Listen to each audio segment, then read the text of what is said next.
Olá, adoradores do povo! Sejam bem-vindos a mais um vídeo aqui no Caneta Tinteiro. Meu nome é Camille Pezino e hoje a gente vai falar de uma das queridinhas da literatura mundial e clássica. Isso mesmo, nós vamos falar sobre Jane Austen. E ao invés de falar das suas obras mais clássicas, mais famosas, nós vamos falar sobre Persuasão. Persuasão foi o último romance da Austen publicado, inclusive foi publicado póstumamente e é sua obra autobiográfica. Então vamos fazer um breve resumo, uma breve análise e falar um pouquinho dessa edição aqui. Então vem conferir. Fazendo o resumo de Persuasão. Em Persuasão a gente tem como protagonista a Anne. Ela é a segunda filha de um nobre chamado Sir Walter Elliot. A mais velha é a Elizabeth e a mais nova é a Mary. A Anne, ela se apaixonou por um rapaz sem posses, e sendo nobre com um rapaz sem posses, isso era impossível para a época. No entanto, esse rapaz, que se chamava Frederick Wentworth, pediu a Anne em casamento mesmo assim. E, persuadida, daí vem o nome da obra, pela Lady Russell, que é a melhor amiga da mãe dela falecida, Anne resolve negar o pedido. Então, depois de 8 anos e de muita melancolia, porque ela continua apaixonada pelo mesmo homem, ela vê a sua família entrando em ruínas, ou seja, seu pai perdeu tudo que eles tinham. E aí eles têm que se mudar e nesse interim têm que aproveitar para alugar a casa onde eles moram, que é um baita casarão. Quem aluga a casa é ninguém menos do que a irmã do Wentworth, que agora é um capitão da marinha, ricaço, bonitaço, tudo de bom.com. Só em romance de época pra essas coisas acontecer, né? Aquele boy lixo que você tinha se torna um boy magia. Ela acaba se mudando e antes de se mudar para Bath, junto com a sua irmã Elizabeth e o pai, ela tem que ficar morando um tempo com Mary, que está doente de novo. Mary, como eu já tinha dito, é a irmã mais nova. E aí, quando ela vai para a casa da irmã mais nova, junto do seu marido, ela vai conviver com o seio familiar do marido da irmã, que inclusive já tinha pedido ela em casamento. Olha que babado. E quando ela vai conviver com essa família tem duas filhas mais novas, que é a Louise e a Henrietta. E quem é que vai cortejar essas duas irmãs? Isso mesmo, o Wentworth. Depois de 8 anos sem vê-lo, Anne retorna a vê-lo. E aí a confusão começa. Fazendo a análise de Persuasão. Mas antes de continuar, eu quero dizer pra vocês que a gente teve 3 lives de sprint. E a última live de sprint no canal B de Barbárie, a gente teve vários conteúdos falando a respeito da obra. Então foi bem legal. Se vocês quiserem conferir, eu vou deixar o link aqui embaixo na descrição. Também vou deixar o link aqui na descrição para quem gosta de podcast, no nosso QGCT, junto da Jaque do Estante da Jaquinha. A gente falou sobre Persuasão junto da Joy, então tem várias opiniões diferentes e impressões a respeito dessa leitura. E vai ficar aqui também no link da descrição, como eu já tinha falado. Falando um pouquinho sobre Persuasão de maneira resumida para quem nunca leu. Persuasão é uma obra póstuma e também a última obra e também a obra autobiográfica da Jane Austen. Todas essas informações devem-se ao seguinte: é póstuma justamente porque foi a última e justamente porque a Jane Austen já tinha falecido quando ela foi publicada. Inclusive tem 2 finais, para vocês terem ideia, que como ela ainda estava mexendo em Persuasão. Terceiro, é uma obra autobiográfica, justamente porque quem não sabe da vida da Austen deveria saber disso. A Austen, ela trabalha muito matrimônio em todas as suas obras, justamente porque o matrimônio foi um tema tabu para ela. Já que ela se apaixonou por um rapaz quando bem jovem, ele realmente a pediu em casamento, mas ela foi obrigada a recusar esse pedido. E depois ela foi pedida em casamento por um outro rapaz com posses, tudo direitinho, mas ela não o amava. E muito provavelmente a Jane Austen passou a vida toda apaixonada pelo mesmo rapaz, como a Anne, a sua personagem.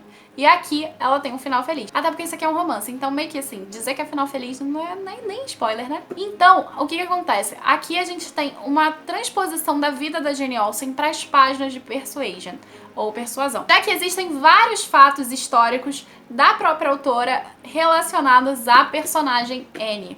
Então foi bem interessante.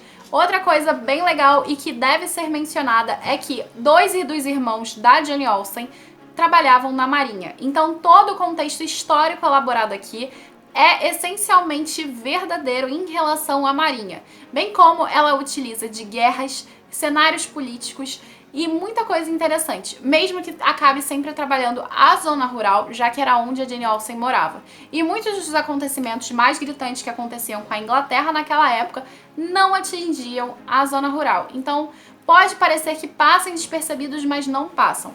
Esse é um romance que fala muito sobre contexto político e tem uma dissertação, eu acho que é uma dissertação ou um TCC de economia que falam sobre o Adam Smith e a Jane Austen, maravilhoso. Também vou deixar aqui no link da descrição para quem também quiser conhecer essa relação. Essa foi uma leitura que a gente fez em paralelo à nossa leitura de Persuasion, justamente porque a gente, no Lendo Literatura Clássica, sempre tenta trazer o máximo possível para os nossos membros de conhecimento. Então, esse link eu acho que deveria ser transmitido para todo mundo. Em relação à narrativa, a gente tem uma narrativa descritiva na medida certa. A Jane Austen, ela é muito incrível em relação a isso, porque ela sempre utiliza a descrição necessária para a gente entender o contexto cultural e socioeconômico, principalmente. Se ela está descrevendo uma carruagem, é porque aquela carruagem tem um quê de essencialidade, ou seja, o cara pode ser rico pra caramba e a carruagem tá dizendo pra você, ou pode ser marromeno e a carruagem também tá dizendo pra você. Outra crítica que permeia 99% das obras da Austen e de outras autoras da época é o Estatuto de Westminster. Como isso era odiado em 1285 e depois, durante todo o tempo que durou. Justamente porque esse estatuto diz que a mulher não pode ter posses, afinal ela não é cidadã.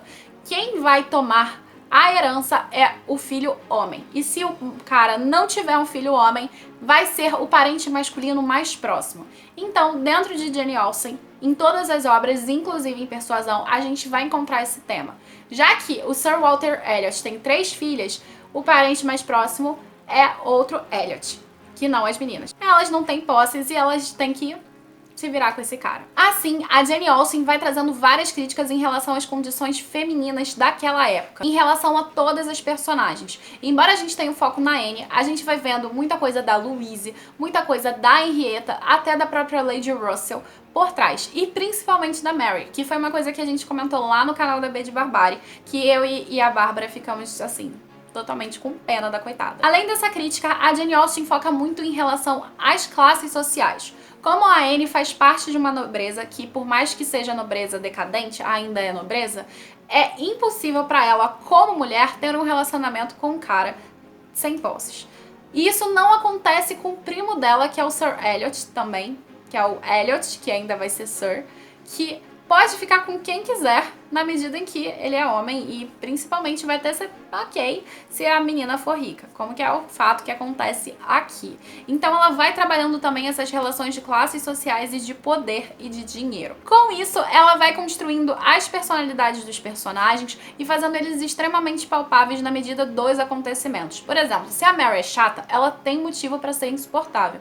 Se a Louise, ela era eufórica porque tinha uma liberdade de expressão maior, ela metaforicamente toma um tombo em relação a isso. Todos esses acontecimentos, eles são propositais para criar a crítica da Jane Austen, e que é muito bom, porque a gente vai entendendo que a Jane Austen, ela não tá fazendo um romance para acabar todo mundo feliz.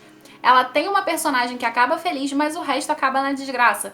Então aqui a gente tem toda uma relação construída para mostrar como aquela sociedade era um tanto complicada. E assim, ela retoma de novo o conceito de orgulho, que tanto é caro em Orgulho e Preconceito, entra aqui de novo, bem como de como a nobreza está em decadência e como essa nobreza em decadência continua extremamente orgulhosa e complicada. Além disso tudo, tem a questão de quem persuade quem. A gente encontra aqui essa questão das personalidades muito bem marcadas, justamente porque a Jane Austen está mostrando pra gente o que era benquisto e o que não era benquisto dentro daquela sociedade. A questão da mulher recatada, a questão da mulher certinha, a bela, do lar, sabe? Então, pois é, ela vai trabalhando isso aqui no decorrer dessa obra e é bem interessante como ela faz isso através da persuasão. Porque por mais que a Anne, ela pareça ser aquela personagem totalmente apagada, as pessoas dependem muito dela e ela sempre tá persuadindo também alguém a alguma coisa, como no passado foi persuadida. Agora eu vou falar dessa edição aqui pra vocês. Pra quem viu o meu vídeo de TBR mais lidos do mês de dezembro, eu falei pra vocês que eu li tanto Persuasão na versão da Zahar quanto da Nova Fronteira, e também eu li Persuasion em inglês. Aqui a gente tem a tradução da Fernanda Abreu, que é uma tradução muito boa, que segue bastante a sintaxe da Austen. Ou seja, em Persuasion a gente encontra várias orações subordinadas que acabam sendo encontradas aqui também. Às vezes a Fernanda Abreu ela prefere usar um recurso semântico para mudar um pouquinho da oração, que fica ok e casa melhor no português. A Nova Fronteira tem literalmente o oposto, ou seja, a tradução da Nova Fronteira, ela pega mais a semântica e faz a síntese quando é necessário. Mas por que eu trouxe essa edição ao invés da Nova Fronteira? Eu trouxe por 2 motivos.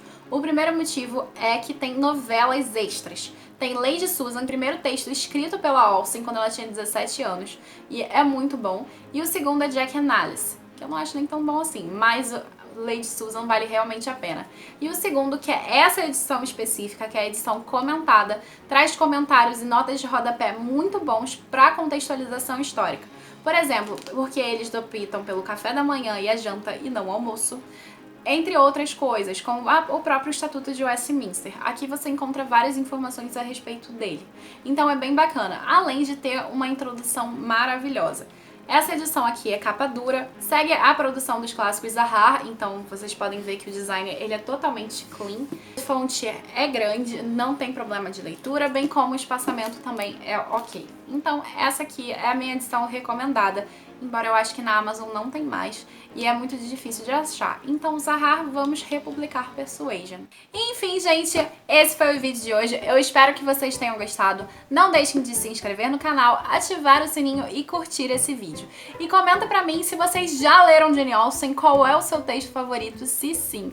E qual texto você gostaria de ler, se não. Embora às vezes você nem queira ler Jane Austen, né? Beijo pra vocês, abraços dos nossos mascotes e até a próxima. Tchau, tchau!